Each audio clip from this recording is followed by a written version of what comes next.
आज का टॉपिक है भारत की भौगोलिक स्थिति या geographical location of India. Bharat की भौगोलिक स्थिति कैसी है? कहाँ स्थित है भारत? भारत एशिया महाद्वीप का देश है जो तीन तरफ से समुंदर से घिरा हुआ है। अरब सागर, हिंद महासागर और बंगाल की खाड़ी। भारत एशिया के दक्षिण में स्थित है, एशिया महाद्वीप के।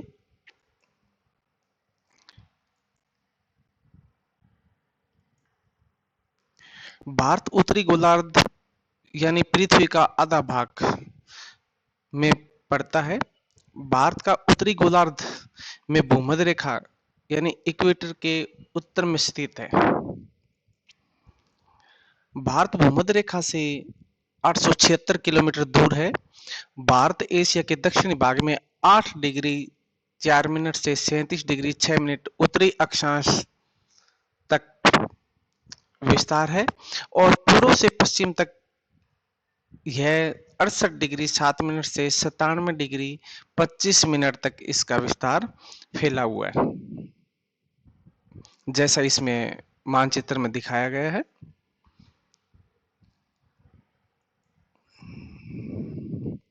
भारत के आखिरी छोर या अंतिम एंडिंग पॉइंट पूर्व से पश्चिम, उत्तर से दक्षिण तक कौन से हैं?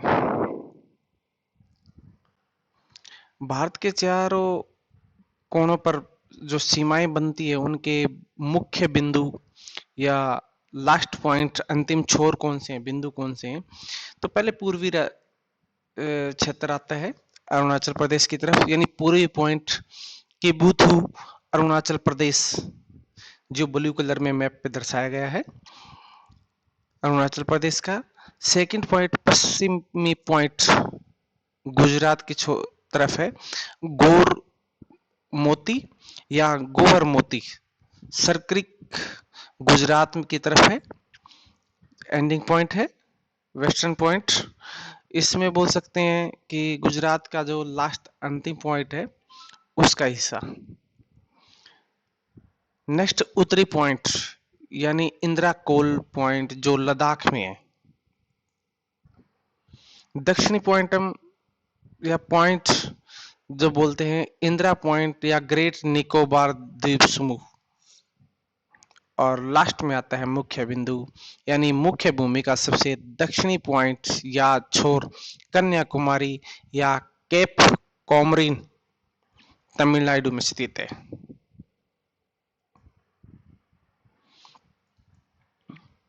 भारत का क्षेत्रफल, लंबाई और चौड़ाई से संबंधित क्वेश्चन। यानी भारत का क्षेत्रफल 32,87,263 वर्ग किलोमीटर है। आकार की दृष्टि से देखा जाए तो भारत न ही विशालकाय है और न ही बौना है। क्षेत्रफल की दृष्टि से लगभग 7वां स्थान है भारत का, 6 और बड़े देश हैं। भारत की लंबाई पूर्व से पश्चिम तक 2933 किलोमीटर है, जो 68 डिग्री 7 मिनट से लेके 97 डिग्री 25 मिनट तक इसका विस्तार पाया जाता है। भारत की लंबाई उत्तर से दक्षिण तक 3214 किलोमीटर है, 8 डिग्री 4 मिनट से लेकर 97 डिग्री 6 मिनट इंदिरा कोल पॉइंट तक इसकी लंबाई। जो महत्वपूर्ण भारत के डिग्री और कोण मैप में दिखाए गए हैं इसके अनुसार भारत का क्षेत्रफल लंबाई के साथ साथ जुड़े हुए क्वेश्चन और हैं कि जैसे पूर्व से पश्चिम गुजरात की तरफ जो तटीय क्षेत्र लगते हैं, तटीय क्षेत्र की से जुड़े हुए क्वेश्चन कि भारत की स्थलीय सीमा की कुल लंबाई 15,200 किलोमीटर है, जबकि भारत की समुद्रीय सीमा की लंबाई लक्षद्वीप और अंडमान निकोबार द्वीप को मिलाकर 7,516.5 किलोमीटर है। यानी भारत की कुल सीमा की लंबाई 22,716.6 किलोमीटर, यानी दोनों को मिलाकर के 15,200 प्लस 7516.5 किलोमीटर है।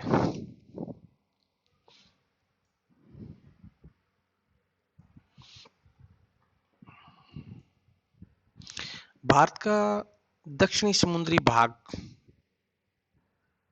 जो है, यानी भारत की पूर्वी घाट को कोरोमंडल और पश्चिमी घाट को मालाबार तट के नाम से जाना जाता है।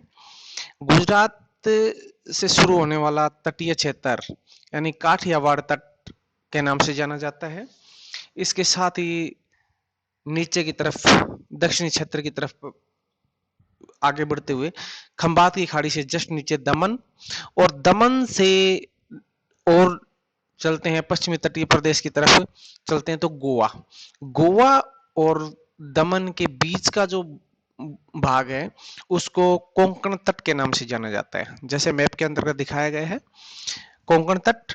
और फिर पश्चिमी तटीय प्रदेश की तरफ बढ़ते हुए गोवा और कर्नाटक के बीच का भाग जो है कनेरा तट के नाम से जाना जाता है। पश्चिमी तट का जो भाग है उसको कनेरा तट के नाम से जाना जाता है। और फिर पश्चिमी तटीय भाग के साथ साथ आगे बढ़ते हुए कर्नाटक से केरल का भाग जो नीचे की तरफ जाते हैं 8 डिग्री 4 मिनट की तरफ, तमिलनाडु का लगने वाला हिस्सा, तो कर्नाटक और केरल के बीच में मालाबार तट कहलाता है। यही पश्चिम बंगाल की तरफ पूर्वी घाट की तरफ चलते हैं, ये पश्चिमी घाट का क्षेत्र था, कोंकण तट, कनेरा और मालाबार तट। अब पूर्वी घाट की तरफ यानी पश्चिम बंगाल, बांग्लादेश से जस्ट नीचे, जहां उत्तरी सरकार तट के नाम से जो स्थल है, जहां डेल्टाई क्षेत्र सबसे अधिक पाया जाता है, और पश्चिम बंगाल जहां सुंदरवन के डेल्टा, गंगा ब्रह्मपुत्र नदी का डेल्टाई क्षेत्र बनता है, उसे जस्ट नीचे चलते चलते हैं तो उत्तरी सरकार बोला जाता है पूर्वी घाट को, यानी डेल्टाई क्षेत्र।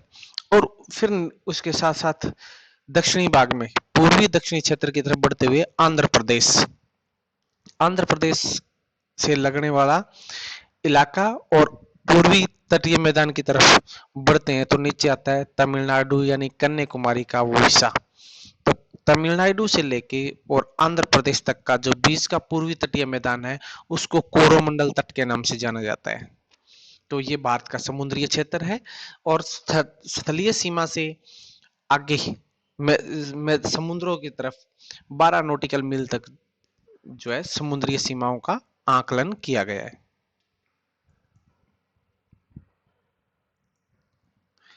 भारत और उसके पड़ोसी देश,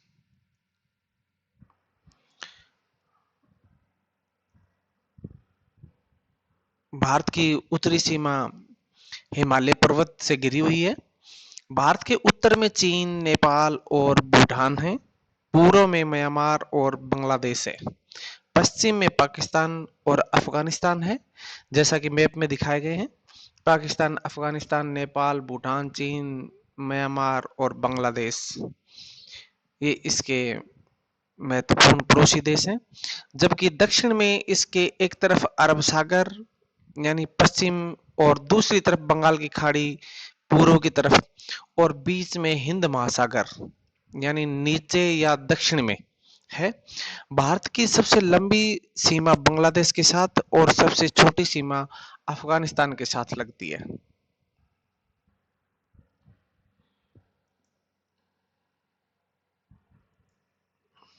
भारत और उसके पड़ोसी देशों के साथ साथ और सीमाओं का विस्तार, पड़ोसी देशों के साथ सीमाओं का विस्तार कैसा रहेगा उसका वर्णन।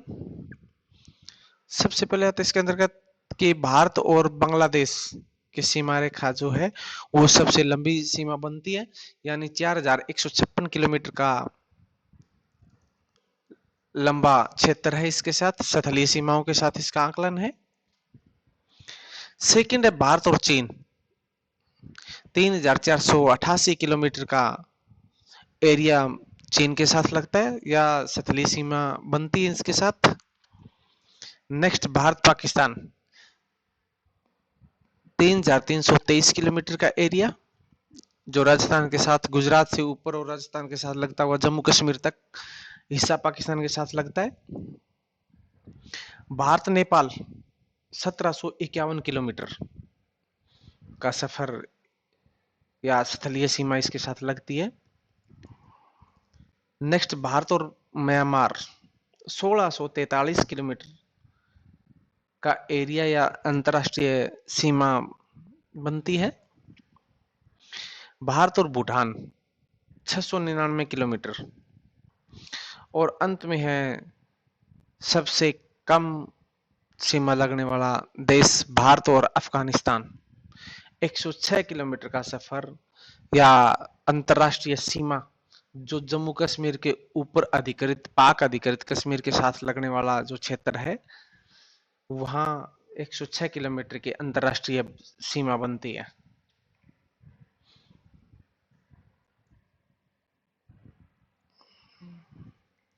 भूमध्य रेखा क्या है? What is the equator?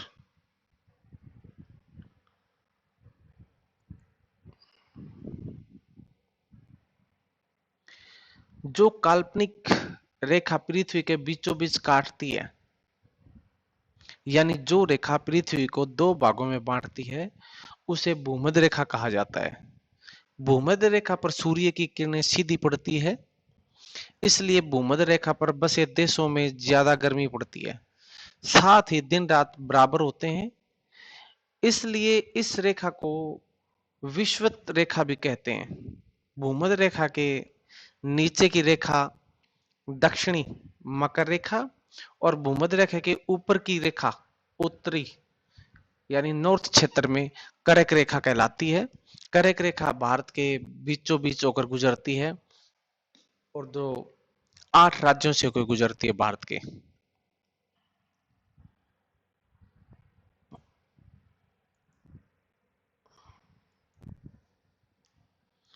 उत्तरी और दक्षिणी ध्रुव, what is the north and south pole? उत्तरी और दक्षिणी ध्रुव का क्या मतलब है, किसे कहते हैं? ये दोनों पश्चिम के दो छोर होते हैं, पृथ्वी के छोर होते हैं। पृथ्वी अपने अक्ष पर या धुरी पर मूवमेंट्स करती हैं, परिक्रमण करती है, परिभ्रमण करती है, दो गतियां होती है पृथ्वी की। तो ये दोनों पृथ्वी के दो छोर होते हैं। दोनों ही ध्रुव पर लगभग 6 महीने के दिन और 6 महीने की रातें होती है। इसका कारण यह है कि पृथ्वी अपने अक्ष या धुरी पर 23.5 डिग्री झुकी हुई है और पृथ्वी सूर्य का एक चक्कर एक साल में लगाती है, जिससे एक ध्रुव 6 महीने तक सूर्य के सामने रहता है। जैसा इस नीचे डायग्राम में दिखाया गया है कि सबसे पहले उत्तरी ध्रुव और नीचे के क्षेत्र में जाते हैं तो दक्षिणी ध्रुव। उत्तरी और दक्षिणी दो ध्रुव हैं इसके। दोनों ध्रुवों के ऊपर जैसे ही सूर्य की किरणें सीधी पड़ती है, उस ध्रुव के ऊपर ग्रीष्म ऋतु या गर्मी अधिक होती है। सूर्य की किरणें सीधी पड़ती है और दक्षिणी ध्रुव की तरफ रात हो जाती है।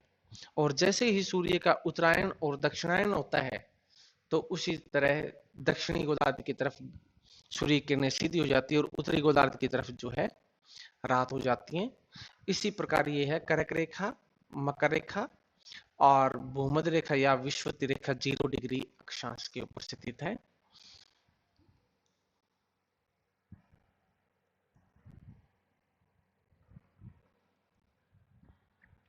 अक्षांश रेखा और देशांतर रेखा किसे कहते हैं? क्या है अक्षांशीय रेखाएं?